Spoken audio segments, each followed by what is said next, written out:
we could see some storms try to form through northern Missouri closer to Kansas City.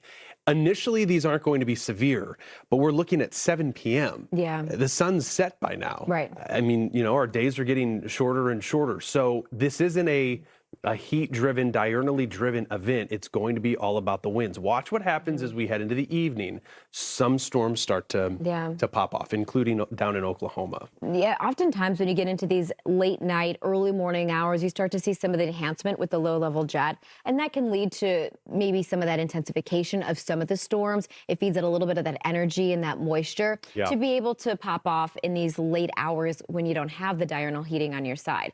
But yeah, an overnight threat, perhaps it's been a little bit. Those are usually the most, not disruptive. It's just a nuisance, right? Because you do need to be just aware and have those alerts ready to go on your phone should a warning pop off. I mean, 4 o'clock, you noticed how things are very isolated, not super widespread. The level 1 threat that we have, which extends, as you'd seen, roughly in that zone, a few storms. Maybe we'll have about 4 o'clock in the morning, a complex pushing out of Wichita, heading in the general direction of Joplin. But notice how the storm motion is from the southwest to the northeast. That's going to be that mid-level flow that really begins to crank as we head into Saturday. So this is 9 o'clock Saturday. We're taking a look in St. Louis. That's when we might be dealing with some showers and storms. It'll be along the I-94, I almost said 95 corridor. I've been up here too long. The I-44 corridor from St. Louis down into Tulsa. Maybe those storms trying to parallel the corridor as we head into the morning hours on Saturday. But that's just the beginning of the day on Saturday. Yeah, I think that introduces the flow, the potential training of showers and storms, and noting outside of the severe risk, you are looking at a heavy rain event for many folks as you head into Sunday, especially in through Michigan, the northern part of Michigan. But these are also generally spots that could use the rain. Yeah, need it desperately. This is there's been some tweaks. The excessive rain outlook, it was positioned a little farther to the east yesterday. This has moved and been nudged a little closer to that I-44 corridor. We're going to have storms in the morning, maybe a break, more storms as we head deeper into Saturday. What's so unique about this is suddenly St. Louis finds themselves under a level 2 out of 4 excessive rain threat. It was just yesterday the National Weather Service out of St. Louis talked about this remarkable dry streak that we've had in St. Louis. I think we have the actual tweet. They said, and you can read it, kind of a lot to read, but periods of dry weather, while not uncommon in fall, in St. Louis, they put together an exceptional stretch of dry weather from August 18th all the way through the 15th.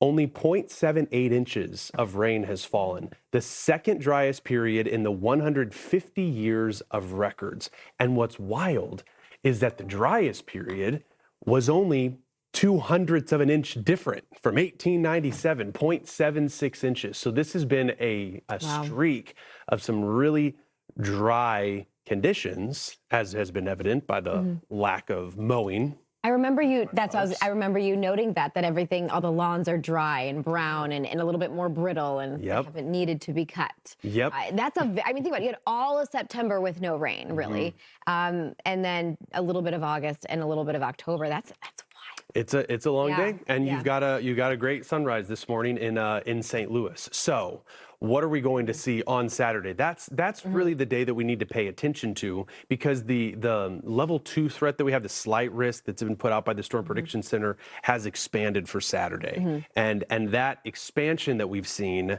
is now including all of Arkansas, a chunk of Mississippi, more of Texas, more of Louisiana. There's just more room for us to really garner some support from the upper levels. Yeah, I think when you start to see the trough really deepen and get a little bit more amplified with that digging, you also are going to be able to fire off this new area of low pressure as everything ejects over the Rockies. And so as that low strengthens, and the other thing to note, as everything organizes, it's going to be gusty out ahead of this system. So you'll feel the gusts first, and then you have the risk for some of the severe weather, especially for Saturday. And it's going to be a really odd day because we'll have that early morning, mid-morning storm activity in the Missouri, Illinois region, the Midwest, but there will be much more that develops later in the afternoon, and we could very well be dealing with rounds of showers and storms. And they have the potential all day to be severe, but depending on where you're looking, later in the afternoon, they could become tornadic in Arkansas and into Mississippi, parts of western Tennessee. But a pretty nasty line will likely form, and that line, of course, going to mainly bring sub-severe conditions, but embedded, there could be some clusters here that bring some damaging winds. Yeah, the Little Rock office reminding folks that within this line, you have less time to respond to a tornado warning. They're generally these quicker spin-ups, right? And so that's why you just need to be very in tune with the forecast, noting that some of these lines could have severe thunderstorm warnings with tornado possible, and then we'll see how things evolve, but certainly could be a day of monitoring the weather. Everything you'll notice continues to go east. So the next stop is, because we're going to divide this into chunks like a piece of pie, we got to take it into the northeast. Philadelphia is going to be near 80 degrees this weekend. A little bit of a tease there. What is that? Maybe just that's into Syracuse, New York. You know what it is? Probably a steam. Well, it's 34 degrees there. It's 34 degrees. Yeah. Really I bet if you blow your breath in Syracuse, New York this morning, you can see your breath.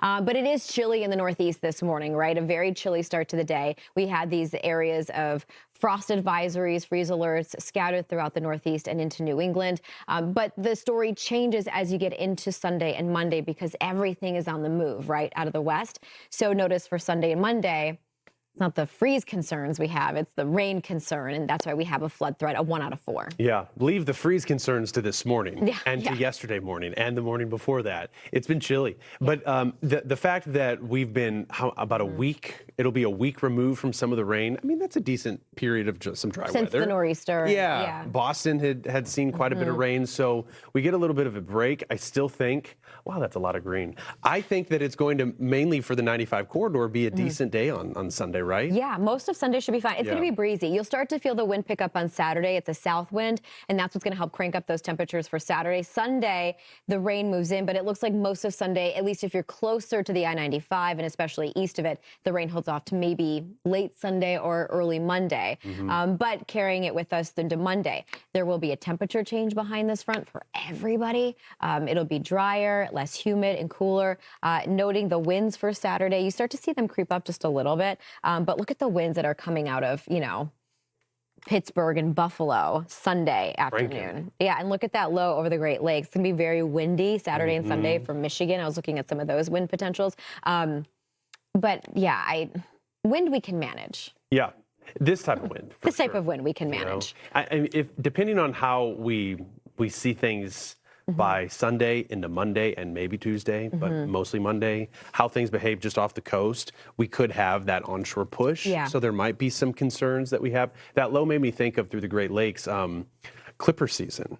We're getting close to these clippers. Well, it's not a clipper system. Yeah. But you know how clippers come in and sometimes you get another one behind it. They move real fast. This kind of just tracks the upper level spin Saturday in through early next week. So round 1, we see another batch of energy swing through into Wednesday, and then another one behind that. So it is just kind of interesting, the setup that we have. Yeah.